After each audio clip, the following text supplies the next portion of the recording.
Hey guys, welcome to our Supernatural After Show. We are coming at you right now with Season 12, Episode 14, The Raid. I got a special guest. See you soon. You're tuning into the destination for TV superfan discussion, AFTERBUZZ TV. And now, let the buzz begin. We got Alexis back. Yay! And also, I'm really glad that I'm back for this episode because it was so good. It was so good. And I know we all miss Katie. She's taking her little hiatus, but she's gonna be back. Yeah. But right now, we got it back to me and Alexis. We're gonna share with you guys all sorts of fun stuff today. So excited. And I'm also joined by, I don't know if you guys see this little buddy right here. I have Flat Stanley. So Michael Opitz, my cousin's little boy.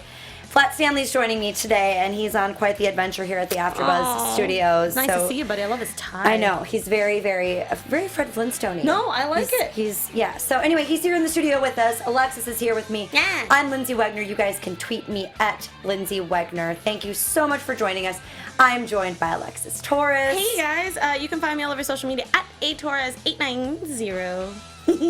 And Alexis has the chat up, so this Yes. makes things so much easier because she's able to keep up with it when I cannot. Dude, there's a lot, especially because of this episode. There's probably going to be a lot of back and Back and forth. too, I tried to take moments where I was like, okay, I'm actually just going to keep this all in one paragraph and just go back and forth. No, it's all But, good. okay, yeah, big episode, initial impressions. So, like, I had to rewatch because I was like, oh man, it's been a couple days since not a couple days, but like a couple weeks since there's been a lot going on in my life. So I had to rewatch at least the last like 3 episodes, and I was like, man, this season is in full throttle. To be honest, 1, 2, I love having Mama Winchester back, but I also really don't like how the boys are treating her. It's kind of driving me insane. Is little it? bit, just a little bit. Like I understand where they're coming from with the fact of just like, hey, you know, you just come back into our lives. This guy burned my foot. Or, well, not him specifically, but, you know, the establishment did that, and it's hard for us to get over that. But at the same time, I'm like, I feel like your mom wouldn't just be diving into something that she didn't really know, but then she kind of already... It was weird. It's just, I guess, because it's hard to disrespect your mother, so hearing it is hard, you know? And I was like, Dean, stop being a broody little teenager and just let's get past it, buddy. We've got bigger fish to fry. And I think that's the frustrating point, is that there's so much more that needs to be done and get taken care of.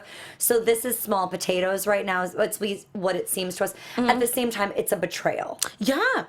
And to be gone for so long, and for her to, you know, say, Yeah, oh, I like, need the space, I need the time, but that actually wasn't it. She didn't need the space and time. Yeah, so I can understand a little bit of the angsty teenager coming back out, being like, the same way that he was probably when he was 17. Yeah, I felt like that was coming back, which I was like, okay, again, I completely understand where you're coming from, but it's just hard to watch because I'm like, this is your mom. You got her back. You guys were like tiny when you lost her. Like, don't push her away, you know? Yeah, it's a tug of war here, but luckily we get a little bit of closure to the situation. We do. Big episode. We have major moves at the end of the episode, which we'll talk about more a little bit later. So reminding everybody, the cult can only not kill 5 things in all of creation. We find out definitely one of them is able to be killed tonight. Yep. And so basically, where do we leave off from the last episode is, what is Mary's conversation with Sam and Dean? Where does this leave them? They tortured, Tony tortured Sam. Yeah. Badly. Oh, yeah. This was crazy. And, they get put off into this lockdown place, finally get out, kind of get help from the men of letters, but there is this disconnect between the two of them, and Mary says the men of letters are doing it in a better way. See, when she said that, I was like, I feel like that's not completely true. Like, I understand that they know how to sell a product very well, and like, we can get rid of all the monsters, and I was like, one, we wouldn't have Supernatural if you did that. Two, I'm not confident in their methods, which we found out at the very end of the episode. I was like, yep, that fear was definitely correct. There's some craziness. Yeah. Going on with the men of letters. I don't remember the guy that ends up drinking whiskey or scotch with Mr. Ketch. Yes, he's always rubbed me the wrong way, and I feel like I'm slowly, like, we're really starting to see it this episode. Just the way they initially were talking about him, and he was being even mentioned in the beginning, and then we saw the hand finally, we saw the motorcycle, so we see all these little bits and pieces of him, and it never ever felt good. Ever. And there's a catch to Mr. Ketch, as I've been saying for weeks now. There is a catch to him, and I think we're finding that out most definitely in this episode. Right. So the boys have questions, obviously, for Mary. She mentions that this actually happened before she met Wally, and that she actually was the one that had to burn the body and tell his wife and all that stuff. It was difficult for her as well. That was rough. 3 days later, we get Mick and Mary and Mr. Ketch. They get into this heavily secured building, and they talk about the AVD, which is a new toy. And I love how it always kind of creeps me out how he refers to all their, like, gear as toys. I was like, it is. He makes it dirty. Yeah, okay. I'm Like, not the only I one. hate to, like, say it in, like, a gross way, and it's not really a gross way. It's not, because it's we're not just- discussing it like that. No, but like the makes fact that it dirty. Yeah, but it's weird to me because it makes me feel like he's enjoying what he's doing. One, two, it's like, oh, look at my playthings. I'm He like, is. yeah, He is enjoying what he's doing. It's gross, and I don't like it. It's a little gross. I don't like it.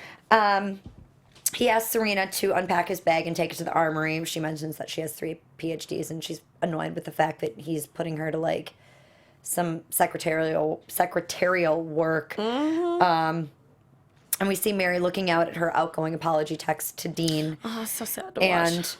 flashing back to Mary telling them she's doing this for them, and she needed time and space, but she's been spending it with the men of letters. And Dean's like, just be our mom. I thought that was kind of rude. I was like, you can't expect your mom to try to be your this mom is after not, what happened. She's not just your mom. She is a hunter. This is and Mr. Ketch is doing all the things to lift her up and make her feel like the best hunter there is. Yeah, and the fact that, like, you guys are grown people. You guys are grown ass men. I'm gonna say it right, like, just like that, because, like, she can't mom you like that, like how you're probably thinking in your head. So, like, she can't be sitting at home making peanut butter and jelly and doing all these things. Like, that's not how that works. Okay, have fun hunting, sweethearts. Like, you can't. That's not how it is. She's her own woman, you know. Well, they make it very clear that they think that she's made her choice. Oh, how rude. And Dean points towards the door. Sam actually tells her to go too. So I hurt. They're in it together. I didn't hurt. I wasn't. I don't know. I'm a little bit. They need their moment. No, this correct. This is brand new information for them. So, like, her to go off and do her own thing, even before she met the men of letters. Yeah. She still needed her moment once she got back into it to kind of, like, makes reassess. So I think they deserve their moment. Sure, Their yeah. time, their space. Yeah. Mr. Ketch comes back telling Mick that they've terminated another nest with no complications. It was almost boring, and Mary's this excellent hunter. And Mr. Ketch says that they already have the best Winchester. They don't need Sam and Dean. But it's apparently not up to them. It's actually up to the older Men, yeah, no, men. It was literally it just said older men. I think that there's obviously like a board or something that they call the shots, and then these they're guys. following orders, which Yeah. is kind of crazy. But you thought Mr. Ketch was the one in charge of everything, and it clearly is I not that. mean, I feel like Mr. Ketch is playing double, you know, not devil's advocate, but he's playing double agent, where he might be playing a smaller role, but he's actually pretty. A bit important Pretty person. head honcho. Well, what I thought was interesting that they said that once Sam and Dean were on, all the other hunters would follow suit. I mean, that makes sense. I feel like they've done the most, but they've also done the worst at the Yes. same time, because some of the times we're supposed to only just be hunting stuff, and then the boys get into trouble, and then the hunter's like, what is happening? Like, why is the world ending? Ah, the Winchesters. So I saw somebody in the chat, Ivan, said, why do the old men want the boys so much? Well, I mean, come on. like we said, if they're getting all the hunters on board, and we know there's a catch to Mr. Ketch, there's a reason he wants Sam and Dean. There's a reason the older men want Sam and Dean, and whether it's to take them out so that they can do it their way. Yep. I don't know what it is, or whether they can get all the hunters on board and take the other hunters out really easily, because no one's going to be as good as Sam and Dean. Yeah, no, I agree. I feel like they want to get all the hunters together. This is my prediction for the season, is that these old men, or the men, why am I forgetting the name of the group all of a sudden? The British Men of Letters? Yeah, thank you. The British Men of Letters, that they want to get rid of the American hunters because they're like, we don't need you anymore. We've got technology and all this other stuff. You're just getting in the way. So we're just going to annihilate you and be the best hunters in the entire world, pretty much, is what I'm best assuming. is questionable. Well, yeah, because their methods are stupid. The method is very, very different. Dean mentions there's this dead guy in Akron with his throat cut out, and Sam's like, the guy was a drug dealer. I don't really think this is a case we need to follow. His throat was slit. There's a difference. And Dean said that he needs a case now. Sam's ready to forgive Mary. Dean still wants to continue to freeze her out, and he feels upset that Sam plays the middle, and he's like, you got to pick a side. You have to choose a side. brooding Dean always makes me angry, because, like, as soon as he gets into one of his funks, he's like fully on the extreme side of one, and then Sam's like, I don't know what to do right now. I just want everyone to love each other, and it sucks. Well, Sam ends up going to Mary. He meets her at the warehouse at the facility. She apologizes and says that there's a world without monsters, and Sam could have a different future ahead of him, like going back to school. But we've seen what happens. The potential and possibility of this, and it doesn't necessarily work out either. Yeah, because they end up wanting to hunt anyway, or something else happens. Like, stop. Exactly. What happens when all the monsters are gone? What are they going to do? I mean, Dean already tried to be domesticated. That did not work out as well for him, and Sam, well... Sam. So she takes him on a tour of the building, that basically control room and temporary base. Mick is surprised to see Sam, but he basically tells him that there's a way that they can destroy every vampire for good. That was pretty insane. So Sam's all ears. Yeah, he's ready to listen. I was on the same boat. I was like, okay, I want to see what you guys can do. Let's see what you got. Let's see what you're talking about, how we're going to go about this. Yeah. Sam is back at the bunker by himself, or Dean's back at the bunker by himself, alone. He's knocking the door. No alcohol left. It's Mr. Catch. Can we talk about, I mean, I'm assuming it's because of the way the door is, but his knock was loud. It sounded echoed. And deep. Yeah, like, for some reason that was weirdly foreboding to me, that maybe he's not fully human and, like, actually, like, a person, you know? Like, it felt like that knock should have been, like, it was like a demonic knock. And I was like, what is going on? But, I mean, also, it's an old bunker. Sure. So, it was loud. He says that obviously he knew where the bunker was because it was a part of the Men of Letters. So that was hard to find. Come on. And he brings a rare, expensive bottle of barrel-proof scotch, which was actually aged 33 years, I saw in the bottle, which is a long time. Yeah, that scotch is going to be real good. That's a long time. Yeah. I know that Macallan 18, I believe, costs $36 at the bar I work at. Nice. For a shot. Yeah. That's 18.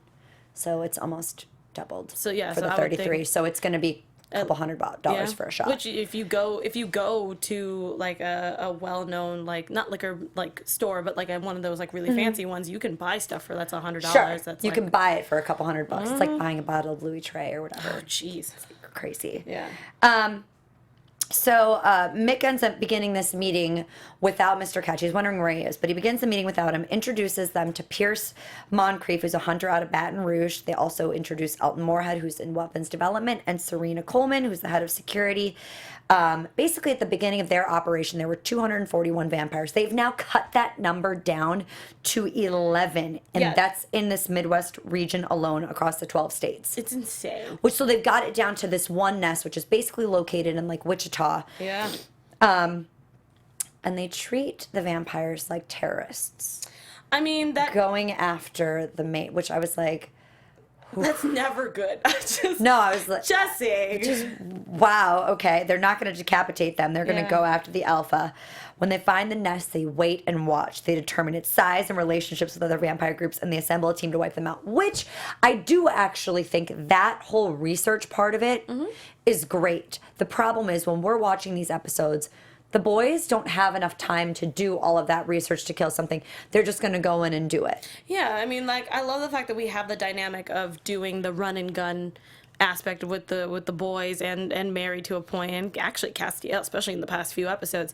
And then we have these guys that are more tech-based, but that also could be a problem if you don't obviously act on it right away. Well, my other question is, the boys sometimes do leave a mess. Oh, yeah. This doesn't necessarily leave a mess. This pretty much cleans everything up. Yep. Yep. So are you going to go the quick and messy way? Are you going to do it slow and get it? It's like, that's the age-old quote of when people are training you to do something. Yeah. Are you going to get it done half-assed, or are you going to actually do the work and take the time to do it? I think it's so interesting, too, because, like, sometimes people who technically do it in a very quick fashion, sometimes it just works for them and they never mess up. But there's also people who are, like the tortoise in the hare kind of thing, slow and steady wins the race. So it really just depends on who you are. But I feel like at least in supernatural world, with supernatural science, as I like to call it, mystical science, it never works out. Nope. It just kind of happenstance. Well, they do talk about that they've got this AVD, which we know is the anti-vamp device. It's locked and loaded. This completes phase 1, and they're going to continue on to the rest of the country after this Midwest region. In Wichita, we see a girl, a vampire, that says that her whole nest is dead. Well, meanwhile, a man comforts her, letting her know that she needs to drink to get her strength up, says they're safe, along with all the others. He chose this warehouse because it's a fortress and no one gets in without him knowing it. Meanwhile, the Alpha shows up. What was his name? I don't remember his name because I always called him the Alpha. I just called him the Alpha. If you guys know, put it in the chat. We'll say it out loud. But like, it's nice to see him again because I don't even remember what season that was when he was there and we got to see him. Mm-hmm. But it was really cool to have him back again for that. So. And Candace, you're right. The boys are all about saving who they can. No, makes sense. They can't wreck up bodies while they're doing research. Yeah. Thanks for staying up again, Candace. Yay! Yay. Mr. Ketch and Dean are drinking this scotch, trying to have small talk. No one predicted, this is what Mr. Ketch says, no one predicted that Tony, except he knew this, would do all this torture and go rogue. But the older men have taken a liking to the boys. So this I found interesting. Okay. Mr. Ketch predicted that Tony would torture Sam, that this was okay with him. This made so much more sense as I saw him throughout this episode. Right? Because was she trained under him? And was that his... She says she went rogue, but did she? No. Or was that under his... This is what he told her to do? No, I think... She was following orders. I think, yeah, either she was following orders or I think she did train under him and then she just kind of took it to the next level where she was going to be using it in a more crazier fashion. Because to him, it looks like he would never do this to, like, a human being. But he would definitely torture, as we saw in the scene, which was extremely hard to watch. I was not comfortable with it. It's always hard to see, and it is a double standard. It is. It's hard to see you thought Ketch dated Tony. It's hard to see a man hit a woman. Yeah. And it's so different what your hand... I hate saying this, you guys. Please bear with me here for a moment. An open hand versus a closed fist. No, it's just a totally different thing. And I'm not saying either's okay. I'm not saying it's okay for women to hit men. I'm not saying any of that. Obviously, we know in this world there has to be violence, there has to be killings, there has to be stuff. But what he did to her, repeatedly punching her in the face, I mean, that got to Dean. Yeah, like you. When it gets to Dean and it's a monster, it's bad. Yeah, I mean, I love that Dean also, not to say that he's gotten soft through the years, but he's also understood because he's seen so many different walks of life that he understands that even in his head, even though she is a vampire, she's still a woman. You know, like it doesn't matter. In that aspect, and the fact that I'm totally with you on that, open or closed, like it's still uncomfortable, but it's more uncomfortable to watch someone literally being punched in the face over and over and over. And like as a person who's done martial arts since she was like 5, you know, I understand that even cops will tell you, even if a woman beats a man, that woman will go to jail for abuse. Like that is a thing. Like when nobody gets justice on that. But as a person who technically has to grapple with men and all this kind of things, like it's still like I will never sit there, grab somebody's face and continue to punch into it. Doesn't matter if I'm a woman or whatever. It's just not right, period. And so I really appreciated that Dean didn't just let it go. Yes. Because that's what I was afraid they were going to do. I thought they were going to cut there and then the next scene would play and then we would come back to them and she would be bloody in a corner and we were like, okay, well now that we're done, we can move on. I was exactly. Like, oh my God. I'm glad they stopped that. They definitely gave us more with Tony beating or torturing Sam than we saw with this, thankfully. Yeah. But I'm glad that, like you said, Dean stopped it the way that he did and then said, you know, look, we need information. I'll make it quick if you tell us where they are. Yeah, I mean, like I said, she's not going to live. They can't let her go. So they're going to have to kill her. But let's make it quick. Let's not do this, like, Oh, it's so beat bad. somebody up. Yeah, and Mr. Ketch also mentioned how the boys would eventually get stir crazy if they weren't going after monsters. I mean, it's actually true. Oh, okay. But yeah, like it's true. You know that. That, oh my gosh, I lost my We know train of Ketch thought. kills humans. I know that. We know that. Yeah, sorry. I was looking at something else where, oh yeah, he was in season 7 and nobody knows his actual name. It looks like it's just Alpha. But yeah, I never figured that, like, cuz Dean has also done tortures back in the day where he's actually done the same thing to people, but I like that since like season 5 or even season 7, we've kind of stopped seeing those torture scenes between the two of them to interrogate someone. So I feel like he's learned and been a seasoned hunter at this point in time where he can be like, just what your fate out is. a way. Yeah, we know what your fate is going to be. Just tell us. Just get it over with and just tell me, and I'll make sure that it doesn't last for that long. I don't know. I found it very interesting. So she does mention that the vamps actually went to hunt the hunters, and that's why there's no other vampires there. So they did get the information out. That's where they've gone. Meanwhile, we find out from from Sam that Pierce and Rufus actually used to work together, and Pierce is really excited to meet Sam. So they worked together one time, which means the one time they worked together, Rufus got killed. Yep. Right? So I was like, I don't like this Yeah, guy. I don't like this guy. I'm like, already something's off. Just the way that they introduced him and the way that he claimed like he was this like specific like whatever he was the king of the hunters. Yeah, and I was like, I didn't even write it down because I was like, you're not even worthwhile. He's not. No, don't like that. Yeah. So we see outside the facilities of the Men of Letters that the security guards attacked. The vampires are at the gate. They use the guard's hand to open up the gate for the security code, and meanwhile, another guard tries to get in the building, and the vamps attack him and kill him. But Mary's able, they start the lockdown process, but Mary's able to decapitate one of them. Sam hits another one. They end up capturing them. And smart to do. they were told by the Alpha where the Men of Letters were. So Mary decapitates him when the vamp says they're all dead. She's such a like bamf. all I love about her it. so much. Yes, It's insane. amazing. So at this point now, Mick is not prepared for this like takeover, and there's not even time for a spell. The building wasn't made for defense, so Which in my brain I'm going, I'm sorry. You didn't think to make yourself into like kind of like a massive fort? Like, because yeah. eventually someone's gonna find you. What? it was a little strange. Yeah, I mean, I would assume that they probably weren't thinking that they were going to get found out right away, but I'm like, you should always just prepare, for the worst. Better security measures, and the fact that there were only 4 or 5 people there. Yep. It's like, don't you have multiple other, like you had 2 security guards? That's it Yeah, I think that's for as an much as we saw. armory of weapons. And the fact that they couldn't even get to the armory, too. Please tell me what these older men are going to do when they find this out. Oh my god, I don't even want to know at this. Well, I do So- want to know, but you know what I mean. They do say that all the weapons are in the armory. Mary asks for something stronger because they don't have many weapons between the 2 of them, and this is where I'm like, they're bringing out the Colt. I know it. Well, yeah. There's no bullets for the Colt. Luckily, Bobby Singer saves the day because he gave Sam a recipe to make the bullets for the Colt as long as they have holy oil, sage, and myrrh, and he tells Mick that he's got to make this. Yep. So meanwhile, Sam, Mary, and Pierce head off to the armory. Sam ends up holding off 2 vamps while Pierce and Mary go to the armory while Mick creates this bullets spell for the bullets. All of a sudden, Pierce is yelling through a door. And Mick opens it, and Elton's killed by this alpha vampire. I was like, what happened? And Serena goes to attack him, and she gets bitten in the throat. Oh my god. And that didn't last very long at No. all. Yeah. And we find out Sam obviously killed the other 2 vampires. And Pierce apparently keeps the alpha off the radar because he pays him well.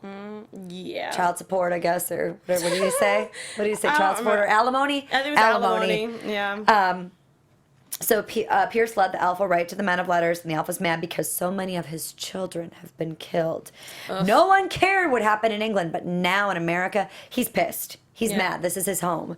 And Mary, we see a little flashback to being knocked unconscious by Pierce, who broke the anti-vamp device. I liked the little back and forths we got here. It reminded me of 2 episodes ago when we had the whole Reservoir Dogs So like theme going back and forth between the days and the times. I've noticed, at least with, because last season was pretty normal with how their filming is. I feel like for this season they amped it up. Like it's a little bit more artsy to a point. Not to like, it's not like completely straight away from Supernatural, like back in the day kind of stuff. But I love that we're messing with different camera angles. We're messing with different styles. I mean, we've always had those really fun episodes of Supernatural where we have like the trickster and he's like, let's do a game show and like silly stuff like that. But I love that we could still be serious, but also still have a theme to it. Exactly. Yeah, like that Reservoir Dogs episode was like one of my favorites. Like it was really good. Like you said, it's heightening it a little bit more. It's getting you a little bit more excited about what's going on and the little details that you want to know. Yeah, because when we get to that next part with the cult, like that angle was fantastic, and I was like, I want more of these shots. I knew that whole thing happened though. Oh, did you? I knew it. I was like, no. They got this taken care of. Yeah. So, the Alpha tells Mick to make a call to London, admit defeat, cancel what's been going on in America, and then the Alpha will devour Mick live for them. This is where we see Mick knocking out Pierce while Sam grabs the Colt. The Alpha says he can't be killed by Sam, but Sam doesn't agree. He says the Colt can't kill him. And this is where the wheels are turning. So cool. So Sam says, look, if you let my mom and I go, we'll let you go. We're going to have this fight at some point. Yeah. We'll do it at another time and place. You can do whatever you want with Mick, but Mom and I let us go. Yeah. And we think Mick is pissed off, so he takes a lunge at Sam. But like you can. But if you really know, like you can clearly see that when he grabs him, like Sam grabs his hand, and I was like, we know what's going on here. We saw him quickly grab the bullets. Yeah, and earlier. he showed him too when he did this. I was like, all right. So he hands Sam the bullet. This is when Mary hit the Alpha, then he was able to load the bullet into the Colt. So all this is happening, this little like back and forth. It was really nice.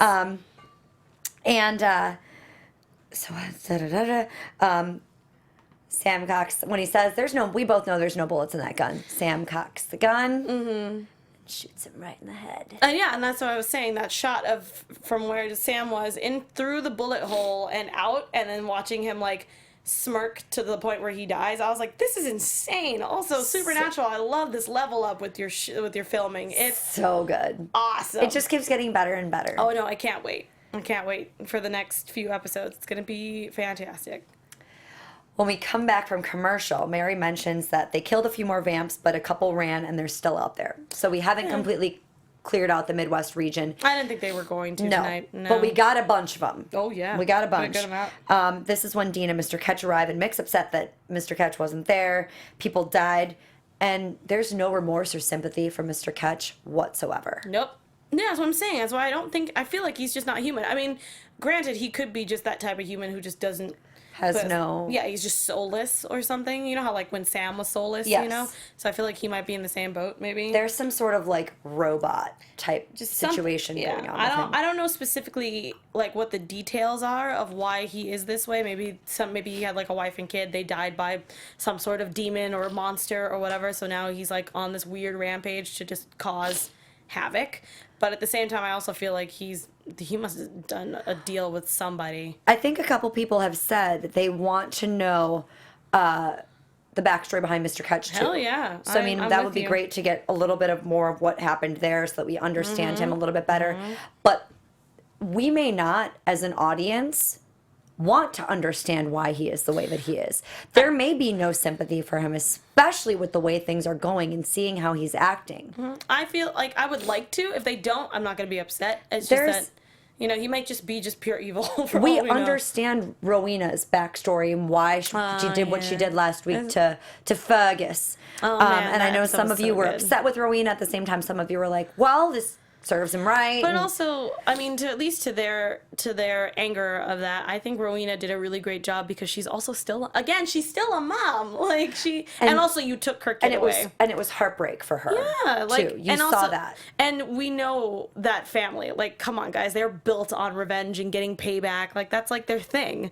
So the fact that she did that and was totally fine with it, and also the fact that she showed like her heartbreak was there, and Fergus kind of was just like, all right, and just moved on. Like, he couldn't even do anything because he understood that, all right, you're here to mess with me. I get it, you know, and it's crappy, but that's how their family works. They're dysfunctional like that. That's their dynamic. Heck yeah. So Dean mentions he was worried about Mary, which is why he kind of came after them. And he says that she's an adult.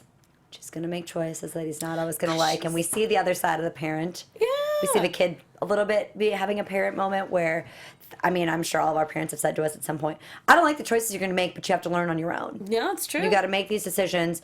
And I know sometimes they try and stop them. And as kids, we go, we need to learn it on our own. Yeah. We need to make these mistakes so that you don't make them again, or you keep making them and are stupid or whatever. Whatever. But I mean, and also, like, again, she's technically supposed to be in her 60s, and these guys are well into their 30s. Like, you just got to let it go. Yes. Exactly. Well, at this point, we then see Mr. Ketch bringing Pearson, who's in chains, and he says that they have ways of dealing with hunters who go rogue. He likes people that go rogue, apparently. Yeah. And it isn't pleasant. And Mary and Sam both say good. Yeah. I mean, I think they understand. It was kind of weird because it looked like they were both saying good, as in, like, yeah, if a hunter goes rogue, you know, you should deal with them. But at the same time, they were kind of like, good. Like, we should probably put a pin in that for later. We'll come back to that. Yeah, because that seemed a little iffy. Mick is embarrassed. He starts talking to Sam. He's like, I feel like you caught us with our pants down. I mean, you did. And he did. But Sam right away jumps in and goes, I'm in.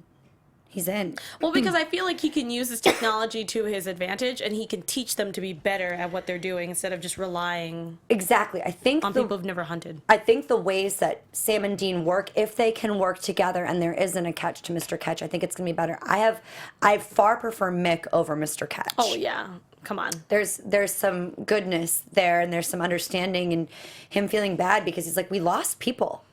Yeah, and We lost people. He was upset that he lost Serena and Well, yeah, and I mean, that's Elton. his team, you know? And Sam says, you know, the alpha vampire is dead. They're changing the world. He wants to be a part of it. And he says, give him some time, and he's going to try and get Dean on board. It's going to take some time. It's going to take some time. Yeah. It's going to take more time than it took him to just Hell yeah. flip a turn. Even though it's been how many episodes since, you know, we're 14 episodes in. We're already over halfway through a season. We're into basically the third trimester here. I mean, yeah. Essentially. Yeah. And so let's should we get into some predictions? Do it. Let's get into some predictions, it. you guys. Light show. Now, your AfterBuzz TV. Go So next week we have Hellhounds. This is what we saw in our little teaser. We see Dean and Crowley working together. Dean in some sexy glasses. Yes. I'm all about this life. Yes. I was like, more, please. And they say it's the Hellhound. So it's not just a Hellhound, it's the Hellhound. Just like the Alpha. Yeah, it's very interesting. The Alpha. Yeah. So my question is, are we tying up all the loose ends? Are we killing all the main things? And we are essentially knocking out every kind of monster? Are we getting to that point? I mean, wait, did we get an announcement for season 13? Season 13? Oh. No, yeah, we have like 3. we got that Yeah. 3 months ago. Yeah. They announced it so early. So I'm It was trying to already picked up because the season is just out of control. No, it's Amazing. so good.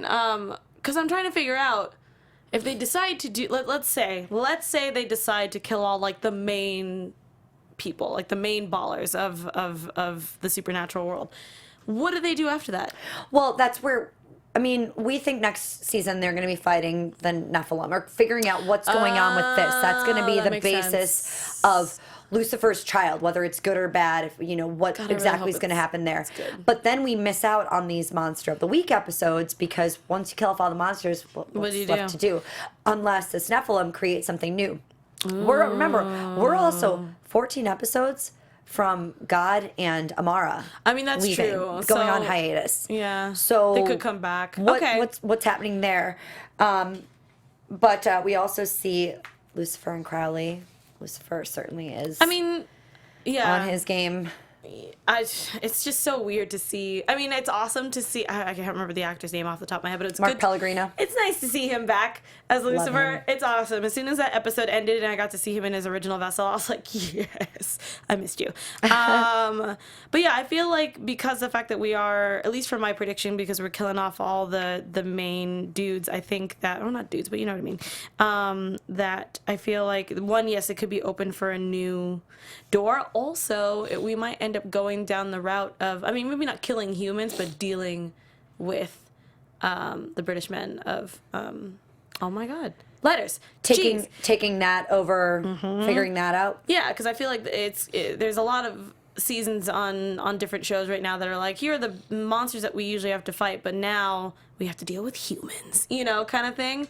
I mean, it would be weird because it's supernatural, so you're supposed to be dealing with the supernatural, but I feel like you can do that with clearly a corporation that's just not in it for what you think they are. Sure. You know, or they could be run by something that's actually demonic. And we won't know. Exactly. Yeah. And I think that's maybe the way they attack it, because I'm afraid if they go after humans, we're going to get to then it's the actual social justice of it. Oh, yeah, there's going to be weird So that's going to be, stuff. unless it's coming from something supernatural, I think they have to stick to that vein. No, but that's why I'm saying I don't think they're going to be human exactly, and I don't think they're actually going to be killing humans at this point in time. I just think that there's going to be either humans that might be possessed, or the fact that maybe they're actually different types of creatures that they're turning into human. Like, you never know, because I just feel like this whole establishment or this corporation, whatever the hell you want to call it, it's all kinds of fishy. I feel like they do recruit humans, but I feel like there's something definitely behind closed doors that we don't know about that we can use that supernatural thing for Exactly. it, you know? I agree with that. And thanks, Corey. I just saw you think we have some good predictions. Thank you. Thanks. Appreciate that. So yeah, I mean, next week we've got a Hellhound, the Hellhound. Hellhound. So we're gonna kill that, and then I'm hoping after that we get to see a little bit more of Kelly, the baby, what's going on with Dagon. Yeah. I'm very interested More of that to see because that baby just keeps growing quickly. She's getting big pretty she's quick. already she's Yeah. already moving beyond. So I mean, we're predicting that it's obviously by the end of this season. And Oh we'll yeah, find for out. sure. So Yeah. Whew. I don't know. I'm really loving what the writers are doing with the season of just like we have our A story and our B story, and we're just kind of like at full throttle on both. Mm-hmm. It's great. We see Cass next week come back. Finally, because I missed him this episode. So yeah, we got lots of good things coming, I know, I'm so and excited. we're so far into this season, and it's crazy, and it's just like you said, going full steam ahead, and so much is happening, and we're getting all the things happening all at once, which is great. Because sometimes I think they drop a storyline for 8 episodes, and you're like, what is going on with the Grombies, or what's going on with this? And, Oh my God, Grombies. and then they come back to it, and you're like, oh, okay. Yeah, I was like, oh, what happened? But they're Last keeping one. they're keeping that little teaser. They're just giving us enough. They're giving us that little bit of. They're keeping us on the hook. Which I think maybe they probably learned from last season, because I feel like we did get that where we kind of strayed from the main story, and then eventually we came back. And I was like, I don't remember what happened last time because there's so much filler. They've got to keep reminding, and not in the beginning when they're like, when we find out what's happened when they go back in time. But we need it in the episode to Yeah. understand what's happening. They need to push the storyline a little bit, and they are doing that this season. Yeah, so and it's I mean, really you good. can still have filler. Just keep it to 1 to 2 episodes. Don't do 8, and then we're like, I don't know what's happening. Yeah, exactly. Yeah. Well, Alexis, let everyone know where they can find you till next week and talk to you all about Supernatural. Hey guys, you can find me all over social media at Torres890. I'm gonna be in Vegas this weekend for Klexicon, so if you guys are in Vegas or going to that con, hit me up. We can hang out. I'll be there I'm leaving 6 a.m. tomorrow, and we'll be there until Sunday afternoon. So please come hang out with me. That's awesome. Have a blast. I'm gonna try because I'll be working. Hey guys, this is Lyndsey here and Flat Stanley. You guys can tweet me, find me on Instagram, Facebook, all things social media at Lyndsey Wegner. That's LYNDSEYWEGNER, or my blog, lyndseywegner.blogspot.com. We will see you next week for another action-packed episode of Supernatural. Till then. Bye guys.